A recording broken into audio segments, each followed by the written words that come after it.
And I think something that's critical if you want to close the deal. I think old school tactics still are good today, and handwritten thank you cards go a long ways. Something that shows your appreciation that somebody invested their time in you to see if you were going to be a possible candidate for that company. Always leave a good, lasting impression. You want them to contact you for a second interview or to contact you and say, start to work on Monday. Make sure you spell the person's name right.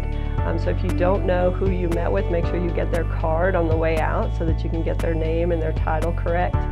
Make sure that you proofread your thank you note. You don't want to send them one that's bad form, bad grammar, bad spelling. After the interview, make sure you don't have your parents follow up. That's a big turnoff for employers. If a parent calls, I've had a mother call before to check on the status of her son's application. Don't let them call for you. Make sure that you're the one doing the follow-up. Most companies, it's going to take some time to make a decision. Most companies have multiple candidates. They're going to interview multiple people. So don't expect an answer at the interview. Don't expect an answer necessarily the next day. It's not unreasonable to ask what the next steps would be. Before you leave, ask them when you can expect to hear. And if they say it's going to be in a week or if it's going to be in 2 weeks, follow up.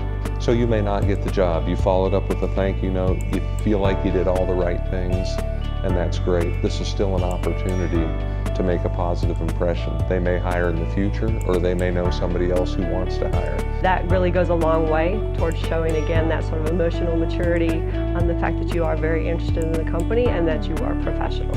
Look for another opportunity in our company.